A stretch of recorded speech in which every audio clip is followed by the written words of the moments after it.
صل على سيدنا محمد وعلى آل سيدنا محمد.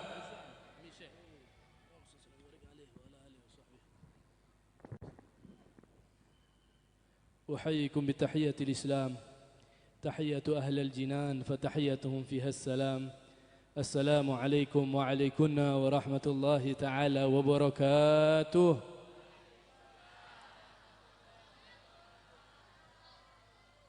بسم الله والحمد لله، وأشهد أن لا إله إلا الله وحده لا شريك له، وأشهد أن سيدنا محمدا عبده ورسوله لا نبي بعده. اللهم صل وسلم وبارك على سيدنا محمد صاحب التاج والمعراج والبراق والألم، دافع البلاء والوباء والمرض والألم، من جسمه مطهر معطر منور، من اسمه مكتوب مرفوع موضوع على اللوح والقلم، شمس الضحى بدر الدجى نور الهدى مصباح الظلام، سيد الكونين شفيع الثقلين جد الحسنين إمام المشرقين والمغربين حبيب الزين. يا أيها المستشاكون لنور جماله صلوا عليه وسلموا تسليما. اللهم صل وسلم على سيدنا محمد الفاتح لما أغلق والخاتم لما سبق ناصر الحق بالحق الهادي إلى صراط المستقيم وعلى آله وصحبه حق قدره ومقداره العظيم. أما بعد.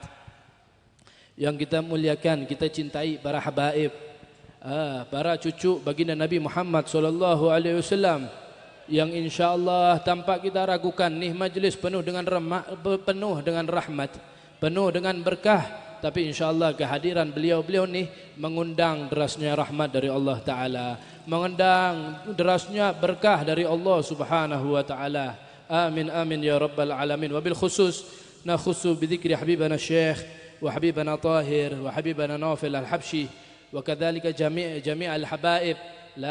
لا أستطيع ذكركم جميعا ولا نقص مني إكراما وتعظيما ومحبة لكم إن شاء الله.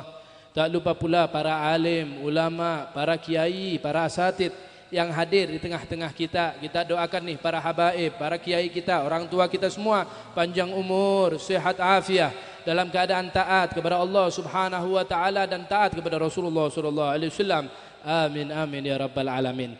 Para tokoh masyarakat, begitu juga jajaran takmir yang kami hormatin. Alhamdulillah, ikhwani akhwati yang dimuliakan Allah Subhanahu wa taala. Salah satu anugerah yang terbesar yang telah nampak kepada kita, bagaimana Allah taala anugerahkan kepada kita kesehatan, keafiatan. Tahu enggak, di dalam tubuh kita nih, setiap orang yang dewasa ada 4 sampai 5,5 liter darah yang ada di dalam tubuh kita. Semisal kita bawa jurigen isi air, isi minyak goreng 5 liter, bawa 1 jam, kemeng enggak tuh? Lelah enggak bawa jurigen sekian nih? Lelah. Tapi tahu enggak nih, ada 4 sampai 5,5 liter darah ada di dalam tubuh kita, dan kita enggak lelah bawa darah tersebut. Dan darah yang begitu banyak mengalir setiap detiknya. Saya mau tanya, Anda yang mengalirkan? Anda yang mencet-mencet tangan nih supaya darah mengalir ke seluruh tubuh. Ini darah kalau berhenti pada satu organ, misalnya di jari, andai dia berhenti nggak ngalir, tuh jari bakal busuk, bakal rusak. Tapi tuh darah mengalir. Kira-kira siapa yang ngalirin? Hah? Siapa yang ngalirin? Allah Subhanahu wa taala. Kita nggak ada daya, nggak ada kekuatan. Kita nggak ada waktu kita mencet darah kita setiap saat. Tapi yang mencet dan yang nekan darah kita supaya darah tersebut mengalir 24 jam nggak berhenti adalah Allah Subhanahu wa taala. Semua orang, semua makhluk sama Allah taala diberi demikian. Tapi nggak semuanya dapat iman, nggak semuanya dapat Islam. Allah taala berikan kepada kita kesehatan pada malam hari ini, dan Allah juga berikan keimanan buat kita. Apa daya hidup 1000 tahun, 10.000 tahun, tapi nggak ada iman di dalam sanubari. Dia hidupnya kaya, raya, merdeka, apapun yang dia inginkan pasti bisa dia gapai. Tapi dia nggak punya iman. Mau nggak tuh kayak gitu? Nggak mau, buat apa? Nanti fil akhirah wa iyad billah fin nari wal azab. Di dalam neraka dan azab karena nggak ada iman di dalam sanubarinya. Alhamdulillah Allah berikan kepada kita kesehatan dan Allah juga berikan kepada kita iman. Dan yang lebih utama juga, yang lebih luar biasa, Allah Ta'ala bukan hanya berikan kesehatan dan keimanan, tapi Allah Ta'ala izinkan kita untuk berlaku taat pada malam hari ini.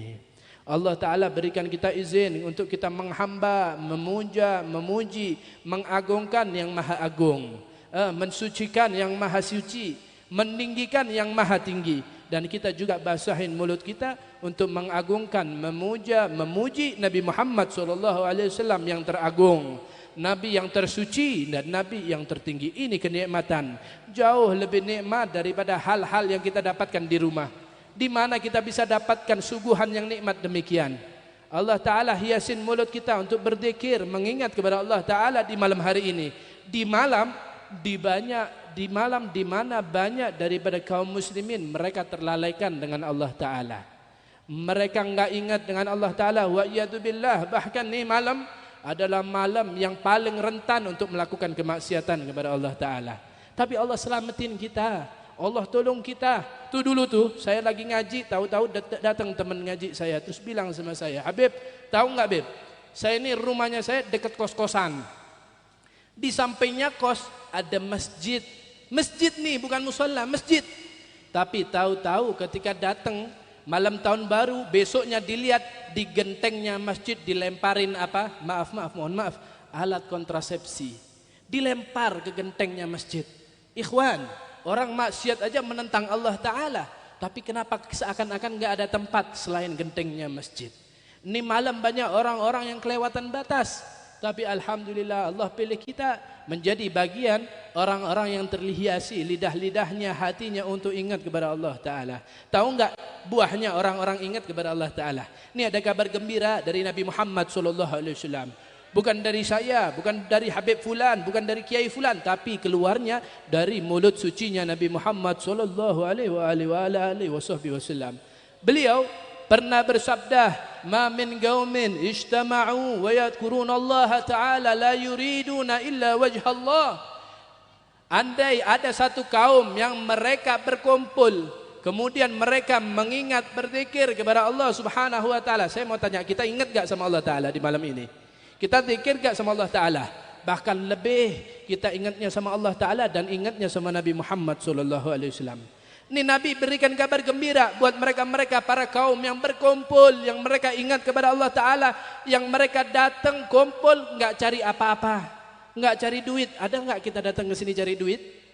Ada enggak kita ke sini cari kerjaan? Hah? Ada yang di sini cari kerjaan, bawa proposal, saya mau cari kerjaan ke majelis itu, lagi kumpul-kumpul. Enggak ada. Kita enggak ada mau cari duit di sini, enggak ada, mau cari kerjaan enggak ada. Kita datang hanya karena Allah Subhanahu wa taala. Tahu enggak dapat apa? Illa nada munadin minas sama an gumu maghfuran lakum. Kecuali datang satu panggilan di langit yang menyeru ke siapa? Menyeru kepada kita. Apa perkataannya? Hendaknya kalian bergegas berdiri dari tempat kumpul kalian dalam keadaan terampuni. Qad buddilat sayiatukum hasanat. Sungguh Allah Ta'ala telah ganti gunung dosa kita, gunung kesalahan kita yang tiap waktu, tiap hari kita pupuk, kita tumpuk. Nih kita tiap hari ngapain? Kita tiap hari numpuk kesalahan, numpuk dosa, numpuk kealpaan, numpuk kemurkaan, numpuk kemungkaran, sampai menggunung. Datang malam Ahad nih kita kumpul kan, majelis hubun Nabi kumpulnya setiap apa nih? Malam Sabtu, tapi pada malam hari ini istimewa. Malam Ahad kita kumpul, sepekan kita kumpul di sini bawa gunung kejelekan. Nabi bilang, tuh kejelekan, tuh gunung kejelekan, buddilas diganti dengan gunung kebaikan. Ini andai Ustadz Ali bikin tiket, ayo siapa orang yang mau datang nih harus bayar berapa? 1 juta. Mau nggak dapat ampunan? Kalau mau dapat ampunan nih 1 juta. Ente bawa dosa nih, kalau mau ganti dosa ente dengan pahala, saya nawarin ente nih tiketnya sekian. Tapi ada nggak Ustadz Ali bawa tiket ke kita? Ada nggak beliau suruh bayar kita? Nggak ada. Ini nikmat dari Allah Ta'ala, Allah undang kita. Bahkan yang hadir saya lihat masih dapat kotaan. Enak banget nih, sudah ampun, dosanya diampunin, kesalahannya, kejelekannya dirubah, diganti dengan cahaya. Gunung yang awalnya pekat, hitam, bau, nggak enak, diganti sama Allah Ta'ala dengan cahaya yang indah, yang penuh dengan kebanggaan bagi mereka-mereka yang melihatnya, masih ditambah dapat aqua tuh. Dapat kotaan lagi. Alangkah nikmatnya kita yang hadir di dalam tengah majlis demikian. Alhamdulillah wa syukru wa thana'u lillahi rabbil alamin. Dan alhamdulillah Allah juga hadirin kita di dalam rumahnya Allah Subhanahu wa taala. Tahu enggak, Nabi Muhammad tuh waktunya paling banyak habisnya di mana? Kita kerja sehari berapa jam? Ada yang 6 jam, ada yang 8 jam, bahkan mungkin ada yang 10 jam. Tapi Nabi Muhammad SAW waktunya paling banyak habis bukan di rumah, bukan di kantor, bukan di pasar, bukan di toko, tapi waktu beliau habis banyak di dalam rumahnya Allah Subhanahu wa taala, di dalam masjidnya Allah taala. Alhamdulillah Allah undang kita untuk kita bisa hadir di dalam rumahnya Allah Subhanahu wa taala. Tempat yang terbaik di atas muka bumi ini. Tempat yang terbaik bukan mall-mallnya yang megah. Bukan apartemen yang tinggi, bukan taman-taman yang penuh dengan hiasan, bukan pasar-pasarnya, bukan. Tapi tempat yang paling terbaik menurut Allah Subhanahu wa taala adalah masjidnya. Ini kita datang ke sini mungkin kita nggak minta sama Allah taala, tapi kita dihadirin di sini. Maka selayaknya kita minta kepada Allah taala, ya Allah, ya Rabbana, ya Maulana, sebagaimana kau datangkan kami ke dalam masjidmu tanpa kami meminta, maka saat ini kami meminta agar engkau mengaitkan ikatan hubungan kami dengan rumahmu. Kenapa kita harus punya ikatan dan hubungan dengan rumahnya Allah Ta'ala? Ketahuilah kelak yaumul qiyamah, di hari di mana semua orang dalam kebingungan, dalam kerisauan, dalam ketakutan, tapi ada orang-orang yang berada di tempat VIP yang nyaman, tenang, tentram, bahagia. Semua orang lagi ribut, berdesakan, bahkan mereka berkeringat sampai keringat mereka menenggelamkan mereka. Sedangkan mereka nggak bisa mati, tapi mereka tenggelam, tersedak, tapi mereka nggak bisa mati. Tapi ada orang-orang yang di tempat khusus, tempat VIP yang nyaman, tenang, nggak ada kerisauan, nggak ada ketakutan. Bagi siapa nih orang-orang yang datang yang masuk ke dalam tempat VIP? Bagi mereka-mereka yang dikatakan oleh Nabi SAW, qalbuhu yata'allaq bil masajid, yaitu bagi hamba-hamba yang hatinya punya ikatan, punya hubungan dengan masjidnya Allah Subhanahu wa taala. Alangkah beruntung para takmir. Bagi mereka-mereka yang sibuk mikirin bagaimana memakmurkan masjid, itu berarti mereka-mereka punya hubungan dengan masjid. Semoga Allah taala jadikan kita daripada mereka-mereka yang memiliki hubungan dengan masjidnya Allah Subhanahu wa taala. Nah nih, di waktu yang singkat nih, kita sedang ingat kepada Allah Ta'ala. Kita sedang zikir kepada Allah Subhanahu wa Ta'ala. Dikatakan di dalam sebuah hadis qudsi, Allah berfirman, man dzakarani fi nafsih, dzakartuhu fi nafsi. Siapa orang yang menyebut saya, yang ingat kepada saya dalam keadaan sendirinya, maka saya akan mengingat dan menyebut-nyebut dia dalam kesendirian saya. Allah janji demikian.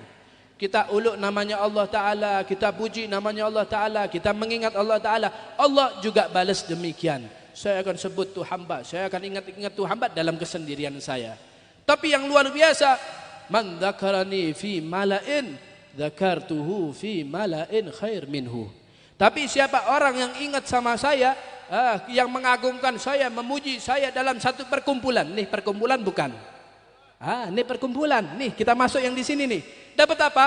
Dzakartu fi mala'in khair minhu. Niscaya saya akan menyebut dia, mengingat-ingat dia di dalam perkumpulan yang lebih megah, perkumpulan yang lebih tinggi. Nih contohnya seperti apa? Kita nih masyarakat, rakyat biasa. Kemudian presiden datang kepada kita. Siapa orang yang muji saya, yang ingat-ingat saya di hadapan teman-temannya, di hadapan masyarakat lain, saya janji saya akan sebut dia di dalam perkumpulan yang lebih tinggi. Datang satu orang masyarakat, dia puji presidennya. Presiden orang baik, presiden orang soleh, presiden orang yang memenuhi amanah. Dipuji presidennya, tapi dipuji di hadapan masyarakat biasa. Tahu-tahu tuh presiden mau balas jasa. Dia datang di dalam perkumpulan penuh dengan orang-orang besar, di antara para presiden-presiden lainnya, di hadapan menteri-menteri, di hadapan gubernur-gubernur. Sebut tuh orang, tuh fulan bin fulan yang rumahnya di sini, dia orang baik. Kita dipromosiin di dalam perkumpulannya presiden. Bangga nggak kira-kira? Seneng nggak kira-kira? Tuh presiden lagi ketemu sama pembesar-pembesar, yang disebut bukan bapaknya, yang disebut bukan ibunya, yang disebut kita, yang disebut nama di antara kita. Kira-kira bangga enggak? Apalagi kalau Allah Ta'ala yang nyebut kita. Allah yang berjanji, saya akan miliki perkumpulan yang lebih agung, lebih megah, dan saya juga akan sebut-sebut hamba tersebut di dalam perkumpulannya. Alhamdulillah wa syukru wa thana'u lillah. Alhamdulillah. Bahkan nih, bagi mereka-mereka yang berzikir, mengingat sama Allah Ta'ala, dapat titel khusus dari Allah Ta'ala. Apa titelnya? Dapat jabatan khusus. Apa jabatannya? Allah berfirman, ana jalisu man dzakarani. Saya teman duduk siapa orang yang berzikir mengingat kepada saya. Saya mau tanya, kita bangga nggak kalau bisa duduk dengan presiden? Ada artis, wah fulan terkenal, followernya sekian juta, datang ke Godang Legi. Kemudian kita dikasih kesempatan untuk duduk di sampingnya, bangga nggak kira-kira? Seneng nggak? Apalagi kalau duduknya, oh seminggu, 2 minggu dengan presiden, 4 hari dengan menteri, 3 hari duduk dengan gubernur, pulang-pulang, 1 Godang Legi heboh. Saya duduk sama presiden sekian hari, saya duduk dengan menteri, bangga dia. Tapi pertanyaannya, apakah hamba itu bangga juga kalau bisa duduk dengan Allah Subhanahu wa Ta'ala yang Maha Agung, yang seluruh kekuasaan berada di tangannya Allah Ta'ala? Pertanyaannya, kita bangga enggak kalau bisa duduk sama Allah Ta'ala? Ini orang-orang sebelum kita, mereka memperbanyak intensitas duduk mereka dengan Allah Ta'ala. Kita kalau ingat, kita kalau duduk dengan Allah Ta'ala ketika apa? Habis sholat. Nah, kita ingat tuh, baca zikir. Nah, kalau kita ingat sama Allah Ta'ala, kita lagi duduk sama Allah Ta'ala. Kadang nih, habis sholat zikir, tapi dipercepat. Alhamdulillah, langsung kerja lagi. Itu demikian kita. Atau mungkin kita kumpul setiap hari Ahad dengan hubbun Nabi. Cuma 2 jam, 3 jam kita duduk sama Allah Ta'ala. Tapi orang-orang sebelum kita memperbanyak intensitas mereka duduk dengan Allah Ta'ala. Di antaranya, dulu ada namanya Syekh Abu Bakar bin Salim, seorang habib zaman 400 tahun lebih dari zamannya kita. Beliau kalau duduk dalam riwayat 20 tahun, sebagian riwayat menceritakan 30 tahun, sebagian cerita meriwayatkan 40 tahun beliau setiap kali duduk enggak duduk bersilah. Beliau duduknya seperti duduk seseorang ketika tahiyatul akhir, duduk di antara 2 sujud. Setiap duduk demikian, sampai orang-orang di sekitarnya bilang, ya Habib, antum sudah tua, sudahlah duduklah seperti duduknya kita. Ini orang-orang demikian kalau duduk bersilah mampu 3 jam, 4 jam, 5 jam. Tapi kalau duduknya di antara 2 sujud, 15 menit sudah kemang, sudah geringgingan. Ini tapi Syekh Abu Bakar bin Salim 20 tahun istiqomah demikian. Kalau duduk demikian, enggak pernah duduk bersilah. Fi ba'di riwayat 30 tahun sampai 40 tahun. Tahu enggak jawaban beliau apa? Hadza julusul 'abd amama rabbih. Ini duduknya seorang hamba di hadapan Tuhannya. Maknanya apa? Beliau lagi duduk dengan Allah Ta'ala. Kalau seorang pegawai kira-kira semena-mena enggak duduknya di hadapan majikan dia? Mau duduk demikian di hadapan majikan? Enggak mungkin. Ada seorang pemilik budak, budaknya duduk di hadapan majikannya mau semena-mena? Enggak mungkin berani. Begitu juga saya hambanya Allah Subhanahu wa Ta'ala, dan hatinya beliau senantiasa 24 jam mengingat berzikir kepada Allah Ta'ala. Maka beliau enggak berani duduk bersilah. Beliau kalau duduk seperti tahiyatul akhir. Hakadah, begitu juga Al-Imam Al-Habib Abdullah bin Alawi Al-Haddad. Beliau mengatakan dalam munajatnya, ya Rab anta anisi wa jalisi tula laili wa nahari.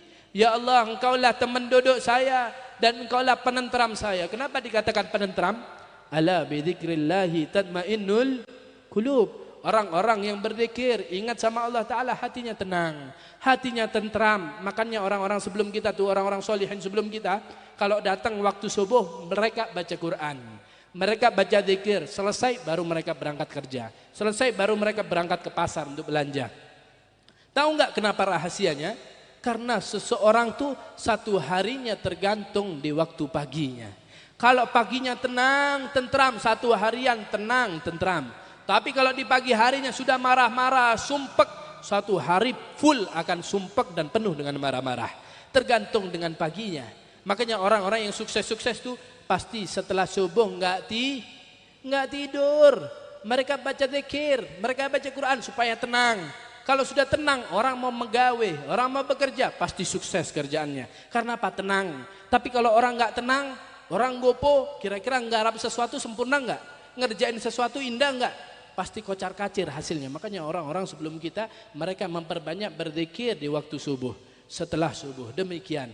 Hakadha la al-Imam Al-Habib Abdullah demikian. Ya Allah, engkaulah teman dudukku dan engkaulah penenteramku. Yang luar biasa beliau bilang, tula laili wa nahari, sepanjang malam dan sepanjang siang.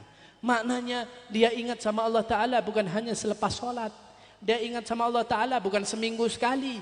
Tapi dia ingat kepada Allah Ta'ala sepanjang siang dan sepanjang malam, hatinya bersambung dengan Allah Subhanahu wa Ta'ala. Ini luar biasa.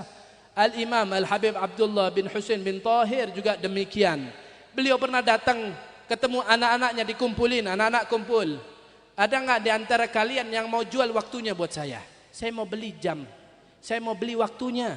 Loh Abah, kenapa mau beli waktu? Iya, karena 24 jam waktunya Abah sudah penuh dengan ibadah. 24 jam waktunya Abah sudah penuh dengan zikir, ingat sama Allah Ta'ala. Sedangkan bentar lagi masuk bulan Ramadan. Masa saya nggak bisa ningkatin ibadah? Karena waktunya terbatas. Ada nggak di antara kalian yang mau jual 1 jam, 2 jam buat Abah, supaya Abah lebihkan untuk beribadah di dalam bulan Ramadan? Itu orang-orang sebelum kita, Masya Allah, luar biasa ingat sama Allah Ta'ala. Itu mereka-mereka yang jadi teman duduknya Allah Ta'ala, para jalisur Rahman. Mereka memiliki sifat budi pengerti yang luhur, yang mulia, yang tinggi. Sebagaimana kita ketahui, manjalas janas. Siapa orang yang duduk dengan seseorang, niscaya dia akan tertular daripada adab, tertular daripada akhlak, tertular daripada perangai siapa yang dia dudukin. Makanya orang-orang sebelum kita tuh kalau nasihatin kita, ini kalau dapatin anaknya nakal, nggak bisa dinasihatin, nggak bisa dibilangin. Gimana nih cara ngerubah anak nih? Dibilangin nggak bisa. Bawa dia datang ke majelis. Nih duduk sama ulama, duduk sama orang-orang soleh. Mau nggak mau, anak itu pasti akan berubah dalam sendirinya. Nggak usah susah, nggak repot. Bawa ke majelis demikian, kumpulannya orang baik-baik. Nggak mungkin dia jadi orang jahat. Tapi juga wa'iyadzubillah, kalau dibawanya ke warung kumpul untuk ngopi, nggak salah ngopinya, tapi kumpulannya yang salah. Ini orang suka mabuk, ini orang suka bikin onar, suka maksiat, dia kumpul di situ, dia orang baik. Dia kumpul di sana, lama-lama dia jadi orang buruk. Hakadha Imam Al-Haddad mengatakan demikian. Orang buruk kalau kumpul sama orang baik, mau nggak mau dia pasti jadi orang baik. Tapi juga sebaliknya, walaupun orang soleh, Masya Allah tahajudnya, sholatnya nggak pernah ditinggal, selalu jamaah, tapi dia kumpulannya sama orang nggak baik, mau nggak mau dia pasti akan jadi orang nggak baik. Apalagi bagaimana perdugaan kita, kalau yang didudukin sama kita adalah Allah Subhanahu wa Ta'ala, yang maha baik, maha sempurna, maha indah. Kira-kira apa yang akan tertular? Kira-kira kita akan jadi apa kalau teman duduknya kita Allah Subhanahu wa Ta'ala? Kita lihat orang-orang sebelum kita, kisah mereka, pengalaman mereka ketika mereka menjadi teman duduknya Allah Subhanahu wa Ta'ala dengan intensitas yang tinggi. Al-Habib Ali bin Muhammad bin Husain Al-Habsyi, pengarang Maulid Al-Habsyi yang sering kita baca di dalam acara-acara. Beliau tuh seorang alim ulama, seorang wali, tapi musuhnya banyak. Yang hasut sama beliau banyak, yang tukang fitnah banyak, yang menzalimi juga banyak, yang mencaci memaki beliau banyak. Tapi tahu nggak apa yang dilakukan sama beliau? Apa balas cacian dengan cacian, makian dengan makian? Nggak demikian. Kita kalau dizalimin orang, terus lihat orang itu kecelakaan, kira-kira kapok apa innalillah? Kapok. Karena apa? Dia jahat, layak dia dapat demikian. Tapi bagi orang-orang teman duduknya Allah Ta'ala, mereka punya sifat perangai yang lebih luhur, lebih tinggi. Apa yang dilakukan oleh Imam Al-Habib Ali bin Muhammad bin Husain Al-Habsyi? Beliau tiap malam sebelum tidur angkat tangan. Ya Allah, saya ini dapatin ada orang memfitnah saya, ada orang ngezalimin saya, ada orang mencaci saya, memaki saya. Malam hari ini saya ikhlaskan, saya ridho, saya ikhlas. Dia zalimin saya ikhlas, saya ridho, saya maafin dia. Dan bahkan beliau doakan, semoga yang menghina saya, mencaci saya, memaki saya, mendolimi saya, makin kaya, makin soleh. Ada nggak orang-orang yang demikian? Ini luar biasa. Orang yang mendolimin bukan dibalas dengan cacian, malah didoain. Tiap malam beliau doain demikian. Tahu nggak? Sampai datang satu waktu Al-Habib Ali bin Muhammad bin Husain Al-Habsyi mengatakan, dari ujung kota Sewun, beliau tinggal di Yaman, di nama kotanya kota Sewun. Dari ujung kota Sewun sampai ujung lagi nggak ada orang tukaran, nggak ada orang caci maki, nggak ada orang bermusuhan, karena berkahnya beliau sebagai Jalisur Rahman. Bawa keberkahan, bawa kebaikan. Jangan-jangan kalau di dalam rumah banyak orang tukaran, jangan-jangan nggak pernah duduk sama Allah Ta'ala tuh. Karena apa? Mereka berani untuk marah. Tapi bagi mereka-mereka yang senantiasa duduk dengan Allah Ta'ala nggak demikian. Al-Imam Al-Hasan, cucunya Nabi Muhammad SAW, beliau pernah keluar sama anaknya. Ketika keluar rumah dicaci sama orang. Diam aja Imam Hasan, jalan aja terus. Tahu-tahu samping kiri mencaci lagi, menghina lagi, jalan lagi. Datang orang ngefitnah lagi, sampai anaknya geram. Ya Abah, ini orang ngefitnah Abah, ini orang mencaci Abah, kok Abah diem? Abah orang suci, Abah nggak pernah bermaksiat, Abah nggak pernah melakukan kejelekan-kejelekan itu. Kenapa Abah diem? Apa yang dikatakan oleh Imam Hasan? Mata wajadta abaka sabbabah. Mulai kapan kau pernah dapetin abahmu pernah menghina orang, pernah mencaci orang, pernah memaki orang? Mulut Abah suci, bersih. Maka layak Nabi Muhammad SAW mengecup, mencium daripada bibirnya Sayyidina Hasan radhiyallahu taala anhu. Mereka para Jalisur Rahman senantiasa merasa menjadi teman duduknya Allah Taala. Kira-kira kalau kita jadi teman duduknya Allah Taala, berani ngucapin kotor, berani mencaci orang? Enggak berani, karena di samping saya ada Allah Subhanahu wa taala. Hakadha. Dulu tuh ada namanya Habib Musyayikh. Namanya Musyayikh. Habib ini tokoh besar di Yaman. Datang tamu, beliau hormatin karena tokoh alim, didatengin banyak tamunya. Dan beliau siapin sigoyah, gentong air yang beliau letakkan di ujung daripada pintu masuk kota. Jadi siapa-siapa orang, para musafirin yang keluar dari kota yang jauh mau ambil air, silakan ambil air yang disiapkan sama beliau. Datang tamu sama beliau, sowan sama beliau. Kemudian Habib Musyayikh bilang, "Hai tamu-tamu, apakah kalian minum air yang saya siapkan di pintu masuk kota?"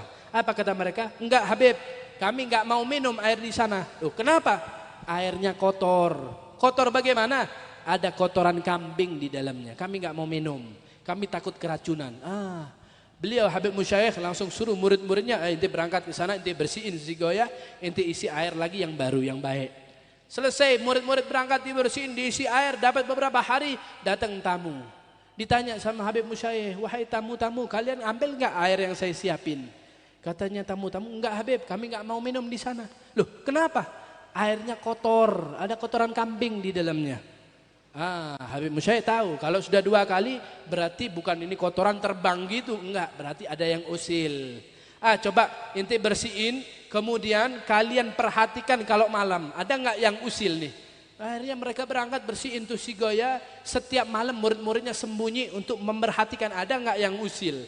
Diperhatiin tiap malam, datang satu malam ada satu orang memang sengaja bawa kotoran kambing dimasukkan di dalam gentong tersebut. Selesai ini mereka nggak langsung tangkap, nggak langsung gebukin. Sesuai amanat dari Habib Musyayikh, kalau tahu orangnya jangan digebukin, jangan ditangkap, laporan dulu sama saya. Mereka bergegas datang kepada Habib Musyayikh. "Ya Habib, benar, ada yang ngusil, ada yang ngotorin." Siapa yang ngotorin?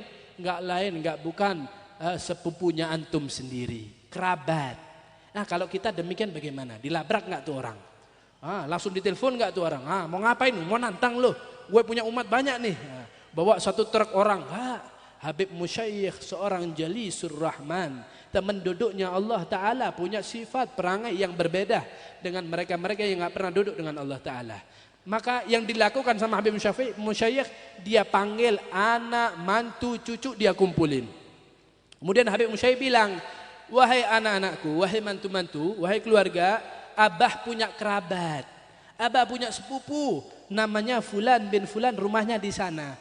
Abah mungkin keterbatasan, nggak bisa silaturahmi sama dia, nggak bisa jalin kekerabatan. Saya amanah, saya wasiat kalian hendaknya bergantian. silaturahmi ke sana, bawain hadiah. Anaknya nggak ditunjukin, aibnya sepupunya ditutupin. Hanya saja dia anjurkan untuk berziarah, mengunjungi dan bawa hadiah ke sepupu tersebut. Maka anaknya bergantian, nanti keluarga yang ini kunjung bawa hadiah, nanti keluarga yang ini kunjung bawa hadiah. Dijalin hubungan tanpa sedikit pun membuka aib daripada sepupunya. Maka Habib Musyaih bilang, coba kalian setiap malam perhatiin, apakah sepupu saya masih buang kotoran di dalam sigaya. Diperhatiin sama muridnya. Wah, ternyata datang nih, orangnya datang, deketin sigaya. Selesai dilihat, dia laporan ke Habib Musyaih. Ya Habib, tuh orang masih datang, masih benar-benar ke sana. Ngapain? Dia bawa alat pembersih sigaya, dia bawa alat pembersih gentong, dia bersihin, kemudian dia isi dengan air yang baik. Ini orang-orang Jalisur Rahman, punya sifat perangai yang luhur, nggak langsung marah-marah, dibaikin. Tahu-tahu yang dulunya tukang kotorin gentongnya, tahu-tahu sekarang jadi tukang bersih gentongnya Habib Musyaih. Dari mana nih didapatkan oleh Habib Musyaih?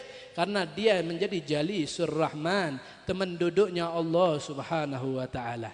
Ini orang-orang sebelum kita demikian. Mereka terhiasi dengan akhlak, dengan adab yang terpuji, yang luhur, yang tinggi secara otomatis. Kok bisa mereka jadi orang baik? Karena mereka senantiasa berzikir kepada Allah Ta'ala. Karena mereka senantiasa ingat kepada Allah Ta'ala. Begitu juga ada dulu namanya Al-Habib Abdurrahman bin Abdullah bin Faqih. Beliau seorang alim besar. Bahkan gurunya Al-Imamul Haddad mengatakan, engkau alamatud dunia, orang paling alim sedunia. Tahu-tahu Habib Abdurrahman bin Abdullah ditangkap sama polisi, dimasukkan penjara. Wah, murid-muridnya bergegas datang ke sel. Ya Habib, kami dapatin kau nggak pernah zalimin orang, nggak pernah ganggu orang, nyamuk aja nggak pernah ditepuk, rumput nggak pernah diinjak. Kenapa engkau demikian bisa berada di dalam sel? Kami mau demo, kami ngusahain Anda untuk keluar dari sel. Apa katanya Habib Abdurrahman yang senantiasa jadi teman duduknya Allah Ta'ala? Dia mengatakan, jangan, ini salahnya saya. Di mana salahnya Habib? Gak pernah kami dapatin kau berlaku salah. Ini salahnya saya. Saya punya pembantu yang tiap hari pulang pergi ke rumah saya. Setiap datang saya tanya, bagaimana sholatnya Anda? Apakah sholatmu sudah jangkep 5 waktu? Jangkep Habib. Sudah berapa yang makmuman? Sudah 3 Habib. Bagus. Besoknya datang ditanya, gimana sholat Anda? Masya Allah jangkep Habib. Berapa yang makmuman? 4 Habib. Masya Allah. Setiap hari saya tanya demikian. Tapi datang satu hari saya lupa. Saya alpa nggak tanya sama dia. Besoknya saya ditangkap sama polisi, dimasukkan sel. Ini bukan salahnya polisi, ini salahnya saya kepada Allah Subhanahu wa taala. Orang-orang yang menjadi Jalisur Rahman senantiasa muhasabah, melihat dirinya apakah ada kesalahan pada dirinya. Dia enggak spontan marah-marah dan demikian, karena mereka menjadi teman duduknya Allah taala. Tahu enggak ujungnya? Ketika orang telah menjadi Jalisur Rahman dapat apa? Wadzakirin-allaha katsiran wadzakirat a'addallahu lahum maghfiratan wa ajran 'azima. Ini ujung ceramah nih. Ini sudah selesai nih. Kita bentar lagi tidur. Selesai tidur bangun tahajudan zikir sama Allah, jadi teman duduknya Allah taala.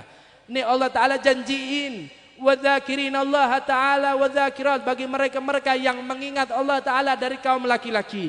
Ingatnya banyak, ingatnya luar biasa. Wadzakirat, bagi juga perempuan-perempuan yang ingat sama Allah Ta'ala dengan intensitas yang tinggi. Allah janjiin buat mereka, apa yang janjiin?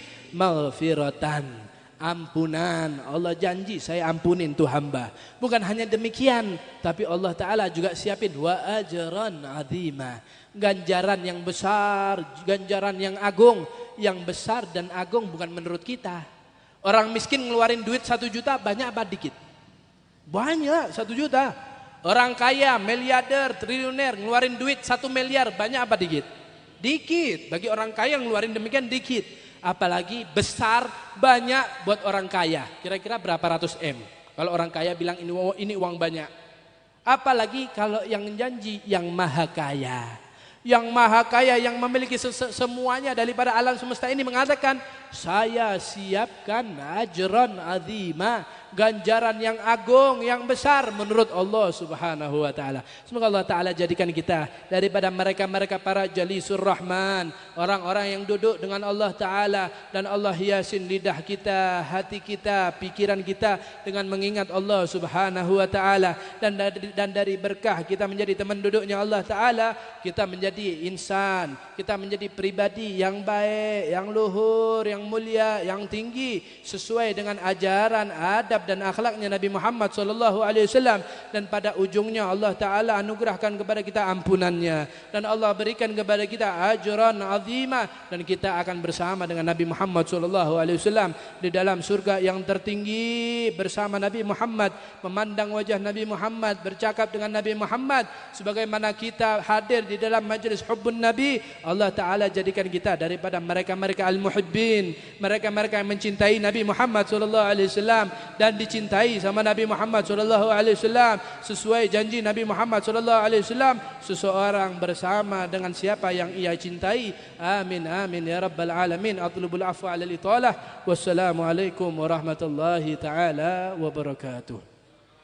Assalamualaikum warahmatullahi wabarakatuh. Kepada beliau kami haturkan terima kasih untuk menambah keberkahan dan kemuliaan acara pada malam hari ini.